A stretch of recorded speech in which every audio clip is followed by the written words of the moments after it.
Existe uma cidade na Amazônia com história indígena, colonização jesuíta e um dos maiores polos industriais do Pará. Fica na região metropolitana de Belém, banhada pela Baía do Guajará. Tem uma forte ligação com os rios, transporte fluvial e portos. Barcarena tem uma história muito antes da chegada dos portugueses. Eu sou Beto Souza do Bora Amazoniar. Vem comigo que eu vou te mostrar Barcarena.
Hoje eu estou em Barcarena, essa cidade aqui que fica próxima de Belém, né? Uma cidade que eu tenho uma memória afetiva também, porque eu morei aqui em Barcarena até meus 12, 13 anos de idade. E hoje eu estou aqui para conversar com o professor historiador Luiz Guimarães, que é formado pelo UFPA, vai contar um pouco para a gente da história de Barcarena e a gente vai cobrir tudo isso com imagens maravilhosas para mostrar para vocês. A gente vai falar sobre a história de Barcarena, economia, indústria, tudo que for possível a gente vai conversar aqui hoje. Vai ser um vídeo bem bacana para vocês. Professor, se apresente, fique à vontade e bora começar nosso bate-papo. Vamos lá! Bom, eu sou de Barcarena, sou Luiz Antônio Valente Guimarães. Aqui na cidade eu cresci ouvindo as pessoas me chamarem de Leno. Uma coisa de infância e coisa de cidade pequena onde todo mundo se reconhece por apelido, né? Mas eu me formei em História, né, já há um certo tempinho, só da década de 90. Depois fiz mestrado e recentemente fiz doutorado. Mas sempre mantive uma relação muito afetuosa com a minha cidade. Quer dizer, embora eu tenha pesquisado coisas sobre portugueses, sobre cidade de Belém, a academia leva a gente para esses lugares, mas eu nunca deixei de me conectar com as histórias do meu lugar. Então eu mantive sempre uma pesquisa ali, acolá, colecionando documentos e fazendo um pouco meu aprender melhor onde eu estou. É isso aí, bacana. Professor, conte pra gente, assim, esse nome Barcarena, ele vem da onde? Como é que surge esse nome?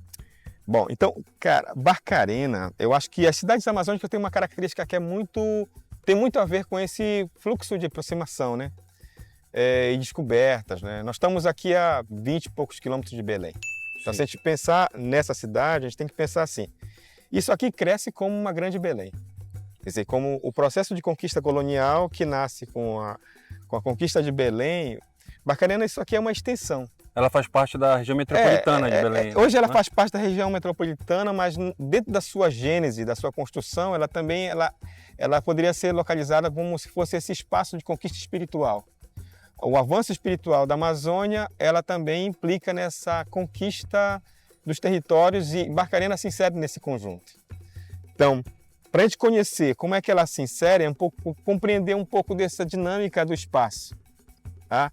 Então, quando os portugueses começam a conquistar Belém, esse espaço todo, esse corredor aqui que vai da fronteira de Belém até a foz do Marajó, tudo isso aqui vinha a ser Barcarena.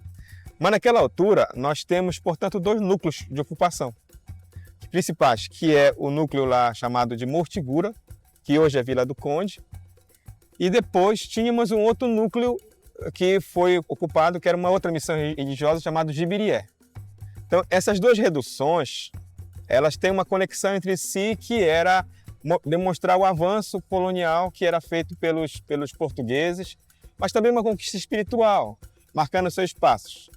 Então, esses dois territórios aí, eles, durante todo o século XVII e XVIII, eles foram espaços de ocupações dominantes. A Vila de Mortigura, a Missão dos Mortiguras, por exemplo, que é um espaço que fica na fronteira da Ilha do Marajó, que depois veio a se chamar Vila do Conde, ele é um espaço que tem muito a ver com esse processo de catequização religiosa dos indígenas dessa região, e recebeu muitos indígenas do Marajó, muitos indígenas dos arredores, e ali foi um espaço muito denso. Há pesquisas que demonstram que no século XVIII havia em torno de 3.000 almas, né? Ou seja, um espaço bastante dinâmico com indígenas de várias populações. A predominância lá era os indígenas Mortigura, mas vieram para lá os Aruã que são de origem do Marajó, uma tribo muito aguerrida que acabou permanecendo ali e distribuída para vários locais. E ali teve uma densidade populacional significativa, chamada a Missão Religiosa dos Mortigura. Sim. Descendo aqui esse rio e mais para dentro, nessa parte mais próxima aqui de onde a gente está, que é a sede de Barcarena, nesse rio, que é o rio Barcarena, existia uma redução que era dos índios Jibirié. Os Jibirié, eles formam um outro agrupamento populacional que vai ser nesse espaço onde os jesuítas vão adquirir e construir uma missão religiosa dedicada a esse grupo, né? Ele numericamente era menos importante do que os Mortigura. Os Mortigura estavam numa posição que era muito mais estrategicamente mais posicionado, ficava na foz do rio Amazonas, né? Quer dizer, o Marajó, a Baía do Marajó, que dá para o rio Amazonas. Tiveram figuras significativas ali da nossa história, por exemplo, o padre Antônio Vieira passou por lá, né? Felipe Bettendorf, deixaram muitos escritos sobre o Vila do Conde. Já que o Jibirié, que é onde é o atual Vila Eles pegaram toda essa região, porque o Felipe Bettendorf também teve pro lado do Tapajós também, Tapajós, né? Eles tiveram esse circuito aí. Aquele ponto lá foi um ponto, vamos dizer, estratégico, porque conectava com vários outros pontos. O Jibirié é esse espaço mais interno, que fica aqui mais próximo a Belém, onde vai surgir, de fato, o berço originário da cidade de Barcarena. Ele nasce com a nomenclatura das populações indígenas ali, que são os Jibirié, né? E permanece desde a sua fundação, imaginar que 1640, 1680, esse processo de fixação ali. Quando da expulsão dos jesuítas, que aí vão avançar no tempo para 1758, que é um processo do Marquês de Pombal, né, que começa lá na Europa, a eliminar um pouco esse poder que todos os jesuítas possuíam nesse território, que culmina com a expulsão dos jesuítas do Brasil e da Amazônia, né? Há uma reapropriação desses espaços para a sociedade, para o Estado. O Estado passa a tomar a administração desse espaço. E essa laicização, que é tomada para o indivíduo não religioso, e o Estado passa a gerenciar, também implicava numa ideia de civilização, né? Essa é a lógica do iluminismo e a lógica que tinha, portanto, na visão desses chamados déspotas esclarecidos, né? Que era substituir aquilo que era o bárbaro, né? Que era aquilo que era indígena, por aquilo que seria civilizado, que era o mundo europeu, né? Então, esse mundo europeu vinha cheio das suas novas dinâmicas. A nomenclatura dos indígenas, que poderiam ter nome de Gavião, alguma coisa, passa a ser agora chamado Raimundo, João, José, que são nomes cristãos, né? E nomes portugueses. Eles vinham para catequizar os indígenas. Exatamente. E aí, quer dizer, você muda também a lógica para as populações locais, não substituindo os nomes, e nessa mudança nominal e civilizatória, a mudança das cidades. Então, as cidades ou pequenos povoados passavam agora a tomar para si nomes que eram nomes civilizatórios, que eram nomes portugueses.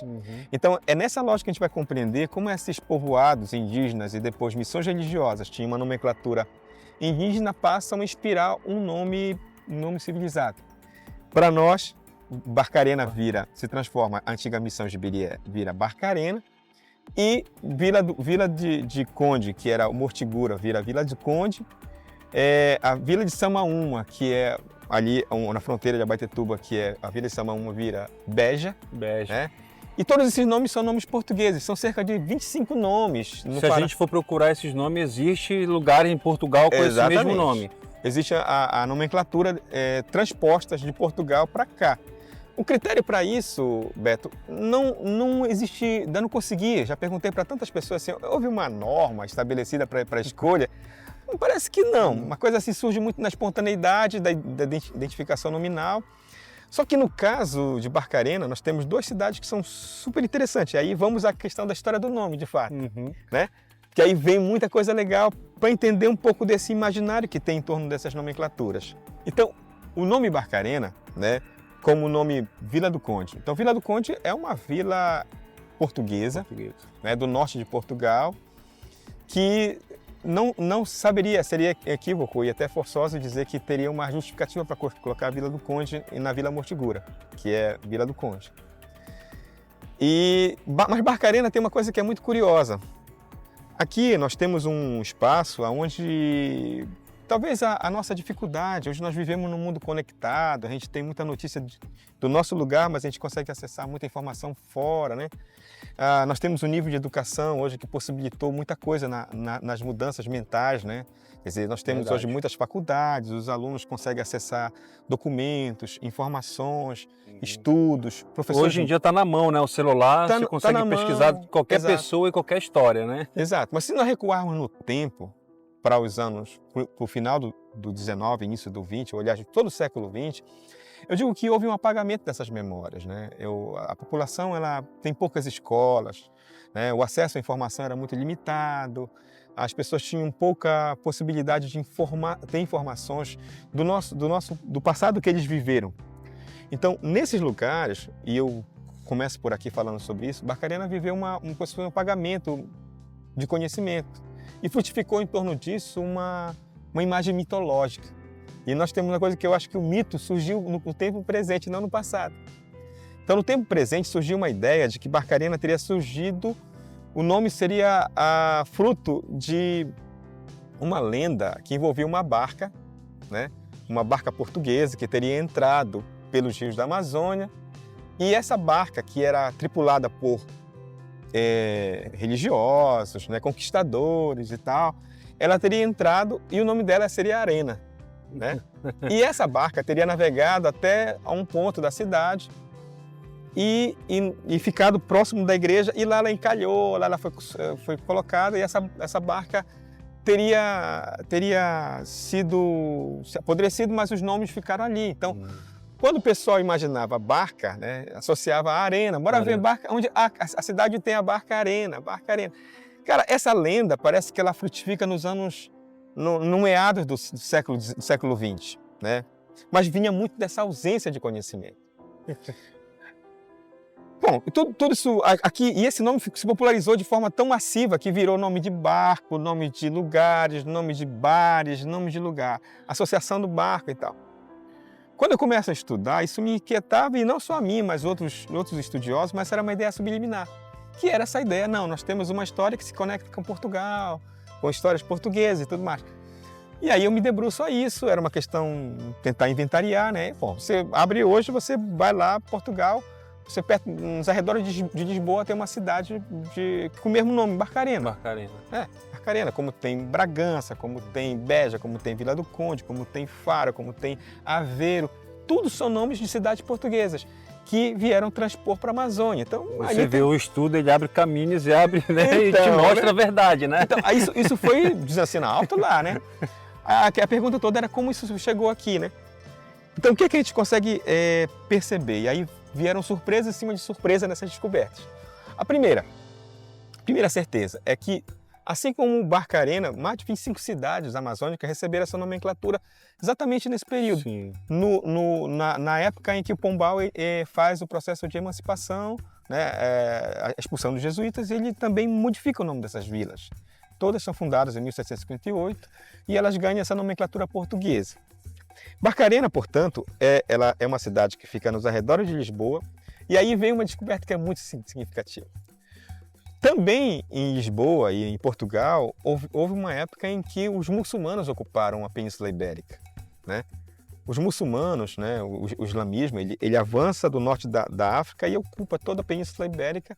E durante muito tempo os muçulmanos estabeleceram um domínio e deixaram um legado cultural muito forte dentro da Península Ibérica.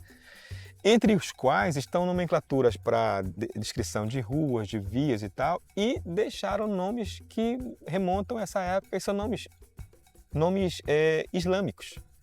E Barcarena, para minha surpresa, ela é uma desses nomes que foram deixados pelas populações islâmicas, né? O mundo árabe deixou muitas palavras, e um desses nomes é Barcarena, que quer dizer a terra da nossa habitação. Bar é terra, né? Car, habitação, né? Enfim, e nós. Esse vocábulo quebrado, ele vai dizer que Barcarena é a terra da nossa habitação. Olha que bacana. E é um nome árabe, né? E ele chega aqui nesse conjunto de transposição nominal de Portugal, mas ele vem dessa matriz que é a matriz árabe que vem lá do século VII. Para a gente quebrar o mito de que a balsa estava escrito Barcarena e Barcarena veio da... Então, isso para tirar aí... Exatamente. Se você procura na internet a Barcarena, aí tem a história da balsa que era marina e tal... Para quebrar aqui, está explicando, o historiador explicando para a gente. Exatamente. Então, essa história é muito significativa porque a gente mergulha ainda muito mais profundamente numa história que vem de Portugal e nos conecta com um processo muito mais amplo, que é a expulsão dos árabes da Península Ibérica, e eles deixam esses vocábulos estabelecidos na Europa, e quando migra a história para cá, elas também trazem essas histórias também para a gente. E então, isso está escrito num livro que é feito pelo Frei Antônio, alguma coisa lá, que ele pega palavras ou vocábulos deixados na Europa e na Península Ibérica quando da expulsão desses povos árabes.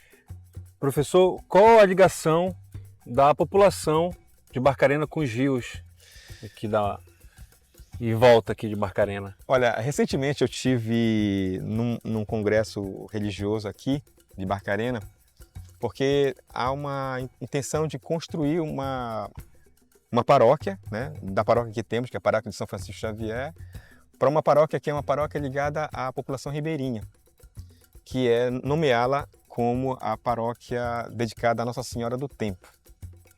Nossa Senhora do Tempo é uma devoção que existe em Barcarena desde o século XIX, e ela se localiza ali numa comunidade chamada de Carnapijó, Cafezal. Uhum. Nesse local, um português, no século XIX, 1860, ele mandou edificar um tótem na beira do rio, e dentro desse tótem, em cima desse tótem, fixar uma imagem de uma santa, que a devoção popular nominou essa santa de Nossa Senhora, primeiro de Livramento, e depois pelas relações de temor, porque cruzar os rios da Amazônia, em especial o rio Carnapijó, era um local muito perigoso para a navegação a remo, a vela. Então, os navegantes, quando faziam esse circuito, tanto do Amazonas quanto daqui de dentro de Barcarena para Belém, estou me referindo assim, nos anos 40, nos anos 50, quando o acesso a motores de combustão não existiam para a população.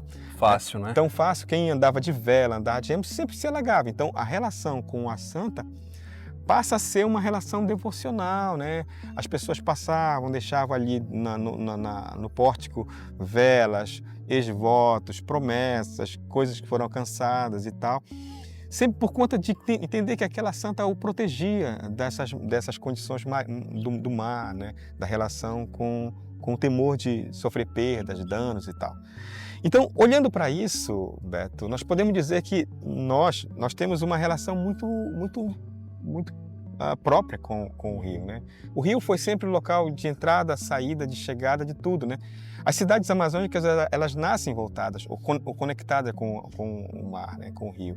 Tanto que, se a gente for ver, todos os equipamentos públicos estão olhando para o rio. Olhando para o rio, né? Prefeitura, igreja, né? Escola. Por quê? Porque as pessoas chegam por ali e vão por ali, né? Quer dizer, com o decorrer do tempo é que nós vamos nos tornando seres mais terrestres em vez de aquáticos, né? Vai abrindo caminho. Vai abrindo caminho, né? Hoje, por exemplo, a gente se move em veículos, né? Veículos, né? que se deslocam pelas estradas. Mas no passado, as pessoas tinham muito... No passado só chegava de barco. Hoje em dia você já consegue estrada, né? A Belém, por exemplo, você consegue vir de barco e de carro, né? Tem uma obra, tem um texto de um jornalista dos anos 40, chamado de Sandoval Lage. Sandoval é um escritor de Belém, que viveu nos anos 40 e tal, escreveu um livro chamado Quadros da Amazônia. Quadros da Amazônia é um retrato de várias cidades e o comportamento das populações. Dentre elas, tem um que chama o Rio das 200 Canoas. Rio das 200 Canoas é um retrato de Barcarena nos anos 40 que mostra como as pessoas vivem esse fluxo de fazer a coleta de produtos na zona rural, pupunha, frutas silvestres e tal, coletadas, e fazer carvão, fazer uma série de coleta de lenhas e levar isso para Belém. Esse circuito aqui, o autor diz assim, o rio ficava florido de velas no dia que eles saíam para navegar e ir para Belém. Que bacana. Então, saia de madrugada. Saia de madrugada. Né? Então, você imagina, por isso que eles chamavam o Rio das 200 Canoas, né?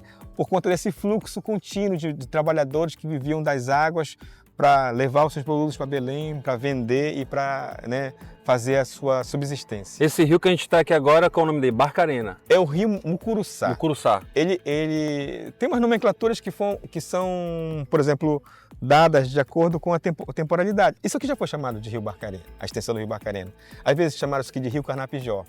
Mas isso aqui é como se fosse um grande furo, um desvio que faz com que quem vem de Belém, para não passar na Bahia, entre aqui e saia pela Rosal, né? A Rosal que vai daqui no Caripi, né? E depois na fronteira com a Baía do Marajó. Isso aqui virou um atalho muito circular para muita gente. A curiosidade que a gente estava conversando agora é que Barcarena, ela é fora do comum das cidades amazônicas. Ela não nasceu na beira do rio, ela nasceu de dentro e veio para cá, não é isso? Então, geralmente as cidades amazônicas, quando você vai visitar, tem sempre a igreja matriz na frente, porque foi onde começou e a cidade foi crescendo em volta, né? Isso. Aqui foi diferente. Não, na verdade tem uma coisa que é bem interessante, só situar. Na verdade, ela nasce na beira do rio, assim, a gente tem lá os primeiros núcleos populacionais que são cidades ribeirinhas, né? A Vila do Conde, a Vila de São Francisco, que hoje são chamados de vilas, a gente chama de bairro também, que se tornaram bairro com o crescimento urbano. Eles subiram no estatuto urbano e denominar elas como bairro, né? Hoje são bairro de Vila do Conde, bairro de São Francisco. Mas quando eles saem de lá, né, nos anos 40, é bom situar aqui o nosso espectador. Barcarena, ela nasce como colônia, como missão religiosa no século XVII. Ela vem no século XVIII, ela sai do estatuto de missão religiosa, se torna uma freguesia ligada ao município de Belém. Ela é uma das freguesias de Belém, né? Ela faz um núcleo de distritos de Belém até os anos 1750 e vai até 1943. Nesse intervalo de tempo, Barcarena foi uma cidade que se relacionou e foi administrada por Belém. Às vezes está por uma relação de dependência econômica ou estratégica ligada a Abaetetuba, depois se conectou com Acará e depois se conectou com Igarapé-Miri. É incrível a gente ver às vezes um distrito desses locais, mas é parte de uma geografia que ela foi muito maleável. Sim. Mas grandemente ela ficou conectada a Belém. Então isso aqui essa Barcarena era um distrito de Belém, né, vinculada a outras fragmentações distritais, né? Então, em 43, Barcarena sobe no estatuto e se transforma em município, né? Ela ganha, durante o governo do Magalhães Barata, há uma reforma administrativa cuja a mudança visava redefinir esse território. E nesse momento, Barcarena sai da condição de um distrito e avança no estatuto de município, né? Era a segunda tentativa para se tornar município. E naquela altura, nos anos 40, Barcarena era considerada pela gestão pública do Estado, né, como uma cidade que ela não tinha dinâmica nenhuma. Era uma cidade atrasada, e sempre a culpa era que o progresso passava numa curva de rio. Porque quem vem de Belém, ele dobrava aqui no Arrozal e subia para cá, ele não entrava para lá, porque Barcarena fica naquela parte ali. A região de São Francisco, exatamente, né, fica para lá. E aí quando o progresso passava numa curva de rio, o prefeito da época, chamado Frederico Vasconcelos, dizia que ou Barcarena mudava de local ou ele vivia um atraso. Então, naquela altura, se fez uma grande campanha para tirar a cidade do São Francisco para trazer para esse ponto onde a gente está, que é a fronteira do rio Mucuruçá. E assim fez. Então, entre os anos 40 e os anos 60, essa cidade ela é transposta para trazer a nova sede para esse ponto que a gente está, Bacana. Que é o Carnapijó, que é o rio Mucuruçá. Então aqui é construída a prefeitura, construídas as igrejas e tal, e a cidade se move gradativamente para cá. Ela nasce efetivamente por conta desse circuito do rio, né, que é o rio Mucuruçá.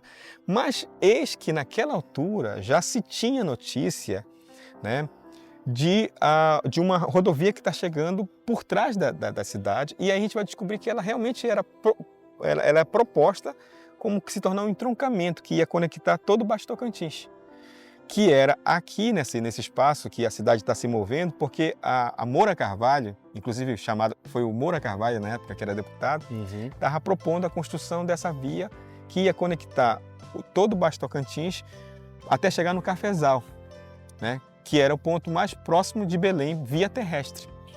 E aqui nesse local que a gente está, além de se tornar esse fluxo aquaviário, ele nascia também com a ideia de se tornar um entroncamento para a circulação rodofluvial. Então, de fato, foi exatamente isso. Então, com a criação, quando se concluiu a rodovia Moura Carvalho, em Barcarena foi estabelecido aqui a Rodomar, né? Que era uma empresa que conectava todo o Baixo Tocantins via transporte. Então, quem ia para Cametá, quem ia para Babaitetuba, quem ia para Igarapé-Miri, qualquer dessas regiões, tinha que passar por Barcarena. E aqui foi construída uma grande subestação da Rodomar que conectava esses espaços. Tinha Rodomar, tinha São Jorge, são empresas que funcionaram, que antecedem o Arapari. Né? O Arapari que está lá, ainda agora que mudou esse espaço para lá. Arapari onde é a balsa. A balsa que está lá. Né? Esse circuito de balsas, antes de existir lá, ele era aqui dentro, numa comunidade chamada Cafezal. Né? Então, nesse local é que fazia essa transposição. Então, de alguma forma, rio e estrada foram dois limites que ladearam a cidade para se construir nesse território que hoje a gente tem. Né? Bacana. A economia de Barcarena, ela gira em torno do que hoje, especificamente? Bom, eu acho que nós temos um local de economias, né? Economias. Várias, assim. Eu acho que a gente tem tantas populações tradicionais que, ainda com alguma dificuldade, elas mantêm as suas tradições, né? Que vivem ainda da produção agrícola, rural, que mantém a pesca, né? Mantém a produção de pupunha, de castanha, né? Esse trabalho que ele tem uma ancestralidade longa, né, no fazer. Então a gente tem comunidades que elas se dedicam a essas atividades e que mantêm condições econômicas para um grupo familiar, né? Nós temos o serviço público, que é também um espaço extremamente dinâmico por conta do aparato das instituições, prefeitura, Estado, as redes estaduais. Isso move uma atividade econômica também dominante, em determinado momento foi decisivo, era isso que dava sustento à atividade econômica local. Mas sem dúvida que foram essa dinâmica recente com a chegada das empresas, da instalação portuária, que alterou completamente a fisionomia econômica do município, né? Hoje, Barcarena é um espaço que ele tem um espaço local, mas ele é um espaço que é um espaço de conexão internacional. Né?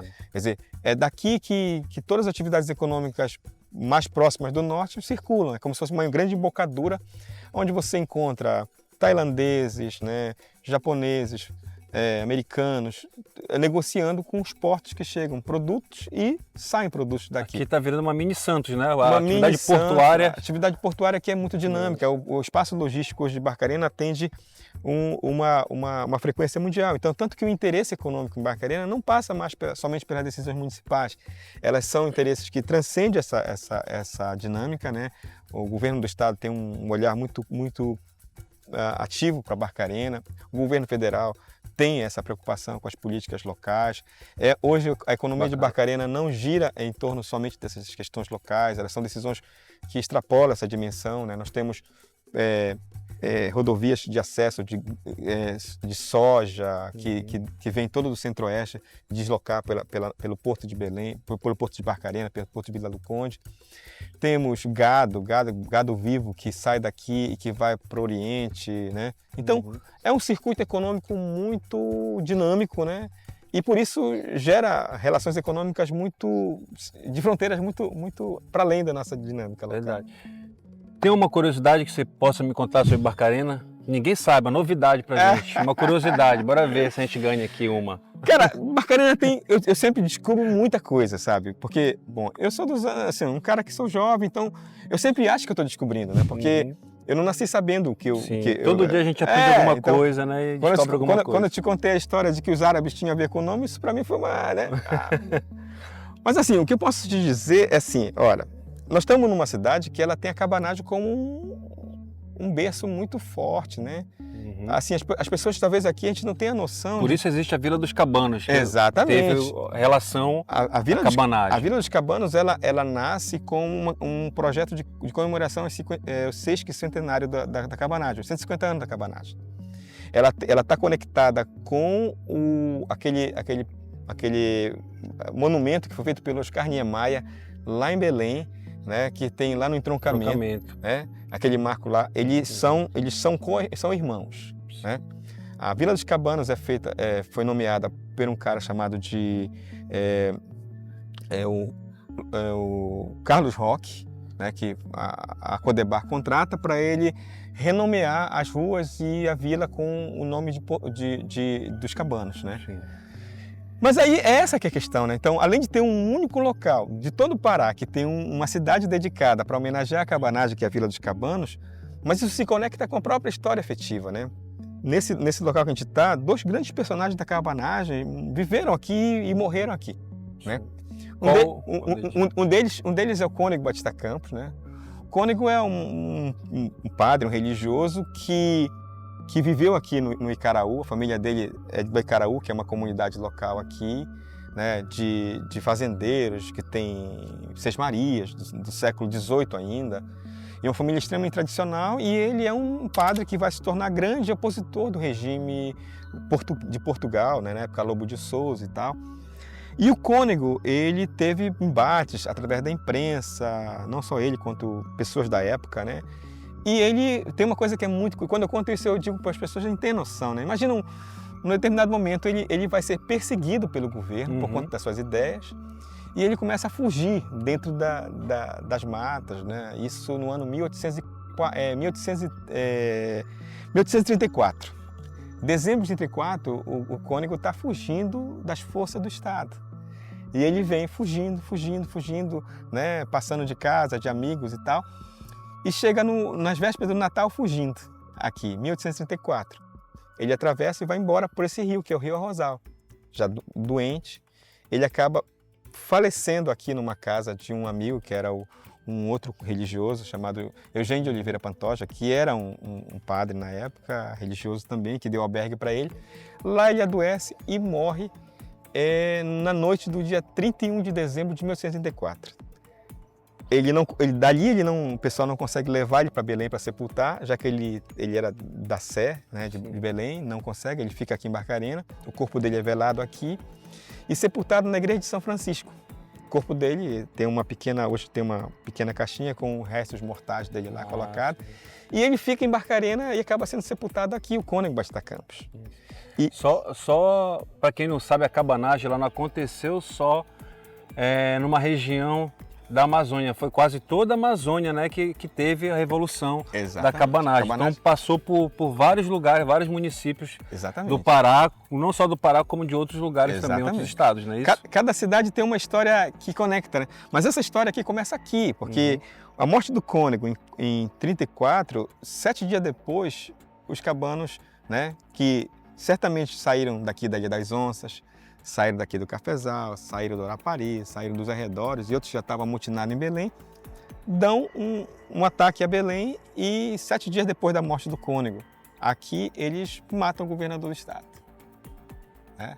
Há uma invasão de Belém e eles perseguem o Lobo de Souza e acaba o Lobo de Souza vindo a ser atingido mortalmente pelos cabanos, muitos deles da Ilha das Onças, muitos daqui de Barcarena, vão lá e fazem esse sítio e dão início à grande revolução cabana, né?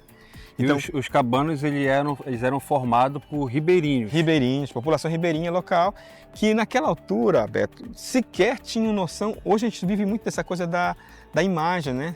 A gente sabe, as pessoas identificam por foto, né? Uhum. Aí você imagina um indivíduo dos anos 1840 que não tinha acesso à informação visual. Nenhuma. Então a gente não sabia nem como era a fisionomia do personagem que estava querendo caçar para matar.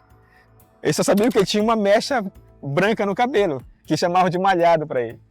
Então, por causa disso, acaba que o Bernardo é assassinado e vai ser imolado na frente do Palácio do Governo, espancado, e, enfim, o corpo dele acaba sendo ali sacrificado e abusado ali na frente da população, assim, de forma muito violenta, para mostrar assim, a revolta da população. Icônico, então, é um personagem que está aqui e todo esse cenário se deslancha em torno disso. E um outro personagem significativo é o Angelim. Eduardo Angelim é um cearense que vem para cá, para Belém, se torna um revolucionário cabano. Ele comprou uma terra em Barcarena, que é aqui na Ilha Trambioca. Essa ilha que a gente está aqui na frente. Parece ter uma praia na Ilha de Trambioca, muito bonita. Tem várias praias sinal, lá. Né? Tem praia do Sirituba, praia do Cuipiranga, praia do Guajarina, tem muitas praias. Tem um local turístico muito significativo. Uhum. Mas lá tem um local chamado de Madre de Deus. Madre de Deus é um terreno que depois passou para a família do Angelim. Angelim se tornou, na época da Revolução Cabana, um terceiro governador cabano, né? E é um cara jovem, depois vai ser preso, mas quando ele volta da prisão, ele acaba ficando em Barcarena e morre em Barcarena, e o corpo dele foi sepultado na Ilha Trambioca, junto com a esposa, na propriedade que ele tinha, né? Quando se construiu o monumento lá do entrocamento, houve um resgate desses corpos, né? Ou desses personagens. Então, a ossada do Angelim foi levada para lá, né? E como do Cônigo foi tentado e tal. Mas enfim, então essa parece uma curiosidade, mas assim, é uma característica que às vezes passa de forma subliminar, né? Na história da população local, né? Aqui é uma cidade que tem uma baleia, né? Aí, acho que foi por aqui, né? Tem a carcaça dela? Tem a carcaça da baleia. A baleia é uma história extremamente... Assim, é um acaso dos acasos que virou notícia nos anos 70, né? Aqui nesse local que a gente está, lá na foz do rio, você imagina. Hoje eu conto essa história com um certo olhar do nosso tempo, né? Nós somos preservacionistas, Sim. né?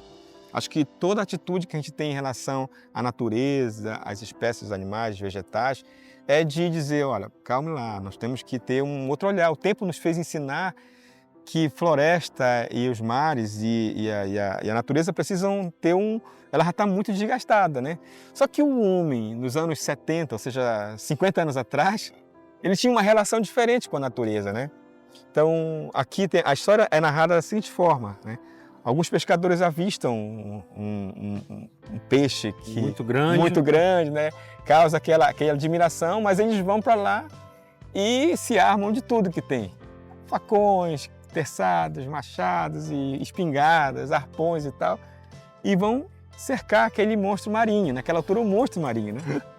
E de fato acabam fazendo um cerco e muitos pescadores acabam matando ela, né? Trazem para dentro do rosal e na manhã de sábado, um sábado como hoje, né? A gente está aqui gravando num sábado, chegava aqui neste porto, a gente está aqui há pouco, 100 metros atrás ali, a baleia é levada para cá, numa cidade que sequer tinha carro, nem conseguiu tirar ela da água. Na época tentou-se tirar com um caminhão que carregava a tora para umas serrarias. O caminhão não deu conta. E já estavam abrindo essa rodovia lá, que é a Arbona Carvalho. Tinha na época um trator da DR, né? Que é Departamento de Estradas e Rodagens. Uhum. Eles deslocam esse trator de lá e o trator vem para cá para puxar a baleia, né? A baleia ela é colocada na rua. As pessoas tiram foto na boca da baleia. Deve ter foto aí na internet. Tem muita coisa da baleia. Tem foto. E aí tiravam foto na boca da baleia e depois as pessoas vão sacrificar a baleia e começam a cortar em pedaços. As pessoas começam a levar para casa a baleia baleia, lastro de baleia. Enfim, foi uma época que se fez uma grande euforia com a chegada da baleia. Tão eufórica, Beto, que depois se tornou uma música do Mestre Vieira, o Carimbó da Baleia, né? Que é um grande compositor de Barcarena que captava Mestre muito, Vieira, né? captava esses acontecimentos sui generis, né? Uhum. Enfim, na música dele, então na música do Mestre Vieira tem muita história de Barcarena. Então... Tem. Ali fala-se sobre Curupira, sobre assombrações, né? Sobre... O Mestre Vieira foi um grande leitor do imaginário local, do imaginário amazônico e da realidade da cidade. Acho que é um personagem assim fabuloso para se compreender o que é Barcarena do final do século XX. Foi uma pessoa... Ontem a gente estava fazendo um evento celebrando essa memória dele, né? Deixou um legado importantíssimo. Eu, como nativo de Barcarena, toda vez que eu vejo um filme ou uma publicidade que vem, né? A gente sempre vê aquela guitarrada solando, né? A gente vê assim, olha, lá está Mestre Vieira, né? Aparecendo num filme. Virou referência para a Amazônia, né? acho que para o mundo, né? Um cara que levou esse estilo para muitos lugares. Né? Verdade. Bom, acho que tem mais alguma coisa que você queira falar, deixar algum recado para quem está assistindo a gente? Para visitar Barcarena?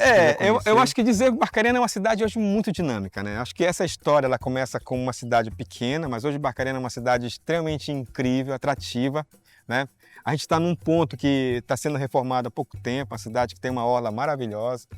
Nós temos hoje aqui um espaço empreendedor muito grande, com um grande potencial turístico, né? Caripi hoje é um espaço extremamente interessante lá, modernizado, né? A cidade está ganhando uma dinâmica própria desse novo tempo, né? Tem um grande festival, Festival do Abacaxi. Festival do Abacaxi, né? Que reúne todo mês de setembro o Pará todo aqui, né? Todo. Que hoje eu digo que virou um grande Rock in Rio, né?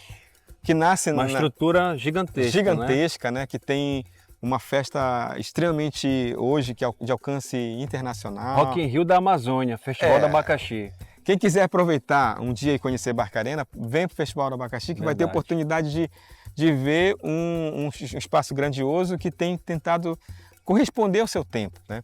Eu acho que isso é muito, muito significativo anotar. Hoje nós temos também uma coisa que é muito, muito, muito, muito interessante, né? Dentro dessa dinâmica de inovações, uma cidade que cresce economicamente, atrativa, tem um espaço hoje com inovações urbanas, praças, né? Eu acho que isso tudo é importante falar porque a gente não parou no tempo, né? Sim. Quer dizer, essas histórias que a gente consegue imaginar a cidade mais ali crescendo rural, mas quem chegar aqui vai encontrar uma cidade que cresce a passos largos, mas que também tem feito esforço para não perder esse horizonte de um passado que é importante para a cidade, né? O cultivo da cultura ancestral, a valorização, ou pelo menos entender e explicar para os mais jovens que a cidade tem essas nuances da tradição, né?